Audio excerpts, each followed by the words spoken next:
आप गंदी हो, आपने मेरे लिए सैंडविच क्यों नहीं बनाया? जग्गू शर्म करो, तुम्हारी जबान कुछ ज्यादा ही चलने लगी है। फिर उसका बेटा उसे मुंह चढ़ाने लगता है।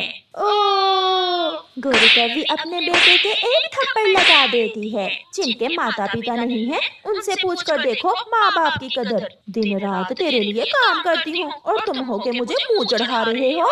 मुझे नहीं लेनी ऐसी मम्मा, आप बुरी हो, आप बहुत बुरी हो। ऐसे कहते हुए गोरी कौवी का बिगड़ा हुआ बेटा घर से बाहर निकल जाता है। वो उड़ता हुआ बस स्टॉप की तरफ चला जाता है। मम्मा ने मुझे मारा है, मैं भी घर नहीं जाऊंगा। मम्मा गंदी है, पापा भी मम्मा को कुछ नहीं कहते, मम्मा बुरी है। जग्गू बेटा, आप यहाँ क्यों बैठे हुए हो? आओ मैं आपको आपके घर छोड़ देता हूँ। वो अंकल जाइए जाइए आप, मेरी मौसी आ रही है, मैं उसे लेने आया हूँ। जग्गू कौवा ऐसे झूठ बोलता है और कबूतर वहाँ से चला जाता है। शाम हो जाती है, कालू कौवा घर आता है। कालू, जग्गू कुछ ज्यादा ही बदतमीजी करने लगा है। आज उसने मुझे बहुत तंग किया, मैंने एक लगा दी तो अभी तक घर लौट कर नहीं आया। उसे हमने खुद ही बिगाड़ा है। उधर चिड़िया का बेटा देखो, अपनी माँ का हर कहना मानता है और इतनी छोटी सी उम्र में अपनी माँ के साथ जंगल से लकड़ियाँ भी लेने जाता है। छोटे कौवे के बच्चे, तुम यहाँ क्यों बैठे हुए हो?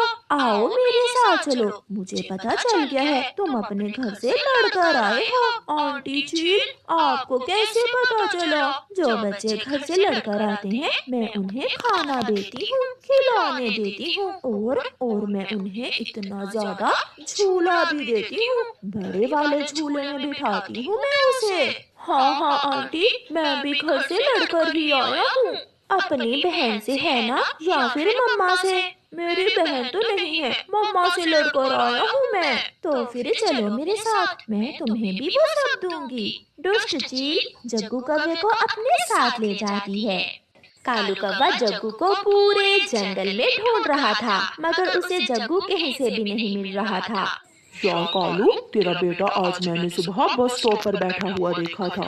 ये सुनकर कालू कौवे के पांव तले से जमीन ही निकल जाती है। क्या? ये तुम क्या कह रहे हो कबूतर? यार वो तो घर से अपनी माँ से लड़कर आया था। मैंने उसे कहा था कि चलो मैं तुम्हें घर छोड़ दूं, मगर उसने मुझसे कहा कि वो अपनी मौसी को लेने आया है वहाँ।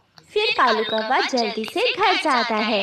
गोरी गोरी, जग्गू भाग गया, जग्गू घर से भाग गया है। क्या? तुम्हें किसने बताया है कालू? कबूतर ने, मुझे कबूतर ने बताया है कि जग्गू बस स्टॉप पर बैठा हुआ था। मेरी किस्मत ही खराब है, अगर मुझे पहले पता होता तो मैं ना मारती उसे। क्यों मारा मैंने उसे? गंदी ही तो कहा था मेरे जग्गू ने मुझे। भूल हो गई, मुझसे भूल हो गई। गोरी कौवी ऐसे खुद को दोषी कहने लगती है और रोने लगती है। रात हो गई थी, इसलिए उस समय जग्गू के मम्मा और पापा जग्गू को ढूंढने कहाँ जाते, इसलिए वो घर में ही बैठ के रात के गुजरने का इंतजार करने लगते हैं। ये बर्तन अच्छे से साफ करो, अगर मुझे इन पर थोड़ी सी भी गंदगी नजर आई तो डंडे से मारूंगी मैं तुझे।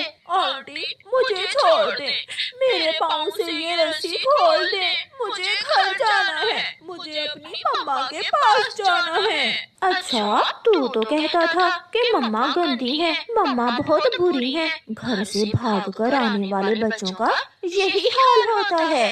ऐसे कहते हुए चील दो डंडे जग्गू के पंख पर लगाती है और जग्गू जल्दी जल्दी बर्तन धोने लगता है। सुबह हो जाती है, कालू और गोरी अपने बेटे की खोज में बस स्टॉप पर आते हैं। तोते तोते, मेरा जग्गू घर से भाग गया है, कल उसे देखा था यहाँ, क्या तुमने? कल एक छोटा सा कौवा किसी चील पक्षी से बातें कर रहा था यहाँ। चील पक्षी? हाँ, एक बूढ़ी चील यहाँ कभी कभी आती है।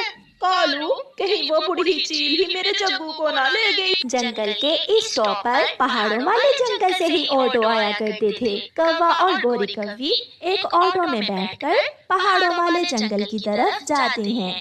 मम्मा मम्मा मुझे बचा ले, पापा मुझे बचा ले, ये चील मुझे मार देगी, इसने मुझे कल से खाना भी नहीं दिया। चील जग्गू कौवे से अपने सारे काम करवाती और उसे खाने को भी कुछ न देती थी। जग्गू कौवे को अपनी माँ की बहुत याद आ रही थी। वो बर्तन धोता, चाय बनाता और सारा दिन दूसरे काम करता था। कालू कौवा और गोरी कौवी भी थक हार कर शाम के अपने घर वापस आ जाते हैं। उन्हें कहीं से भी अपना जग्गू नहीं मिलता। न जाने मेरा बेटा किस हाल में होगा। पता नहीं हमारा बेटा जिंदा भी होगा या फिर उस चील ने उसे मार ही दिया होगा। बड़ी बहन, ये कौवा मुझे बस स्टॉप से मिला था, तुम इसे अपने साथ ले जाओ, ये तुम्हारे घर के सारे काम करेगा। छोटी, ऐसे काम वाले की तो मुझे कब से जरूरत थी, मैं इसे अपने घर में बांध कर रखूंगी। फिर दूसरे दिन चील की बहन जग्गू कौवे को साथ लेकर अपने जंगल जाने के लिए ऑटो में बैठती है। अगर शोर किया तो मैं तुम्हें जान से मार दूंगी, चुपचाप मेरे साथ बैठे रहो। चील बहन, कहाँ जाना है आपको? सागर वाले जंगल जाना है मुझे चाचा छमछम। चाचा छमछम अपना ऑटो चलाता है। ये कौवा आपका क्या लगता है चील जी? अंकल, चील जग्गू के मुंह पर हाथ रख लेती है। ये मेरी सहेली का बेटा है, इसकी माँ से बहुत मारती थी, इसलिए मैं इसे 2-4 दिन के लिए अपने पास लेकर जा रही हूँ। जैसे ही बड़ी चील जग्गू को लेकर ऑटो से उतरती है, रानो चिड़िया उसे देख लेती है। ये तो जग्गू है, गोरी और कालू इसे कल से ढूंढ रहे हैं और ये चील इसे कहाँ लेकर जा रही है। चिड़िया वहाँ जाती है। रुको रुको बुढ़ी चील, ये बच्चा मुझे दे दो। बच्चा? वो क्यों चिड़िया? आंटी आंटी चिड़िया मुझे बचा ले। चुप चुप कर जा, मैं दे दूंगी तुझे खिलौना भी। क्यों रोए जा रहे हो? तुम किडनैपर चील हो, मुझे सब मालूम है। ये बच्चा मेरे पड़ोसी कौवों का है। चिड़िया शोर मचाती है। बच्चे पकड़ने वाली चील, बच्चे पकड़ने वाली चील, कोई हमारी मदद करो। ये देखकर चील जग्गू को छोड़कर वहाँ से भाग जाती है। चलो बेटा, मेरे साथ चलो। फिर चिड़िया जग्गू को दूसरे ऑटो में बिठाकर वापस उसके घर ले आती है। अपने बेटे को सुरक्षित देखकर कौवा और कौवी बहुत खुश होते हैं। मम्मा पापा मुझे माफ कर दें, मैंने बाहर की दुनिया नहीं देखी थी, अब देखी तो मालूम हुआ कि मम्मा पापा के बिना हम छोटे पक्षी जिंदा नहीं रह सकते। मम्मा आप बहुत अच्छी हो, पापा आप भी। गोरी बहन, अब मैं जाती हूँ। कौवा और कौवी चिड़िया का धन्यवाद बोलते हैं और चिड़िया वहाँ से चली जाती है। जग्गू बेटा, फिर कभी अपनी मम्मा को छोड़कर न जाना। मम्मा आपने तो एक थप्पड़ मारा था, वो छोटी चील तो मुझे डंडे से मारा करती थी। मैं तो कभी भी घर छोड़कर नहीं जाऊंगा और हमेशा अपने मम्मा और पापा का ख्याल रखूंगा। ऐसे जग्गू कौवे को सबक मिलता है और वो एक अच्छा कौवा बन जाता है। प्यारे दोस्तों, छोटे पक्षियों के लिए घर ही सुरक्षित जगह है, बाहर की दुनिया बहुत जालिम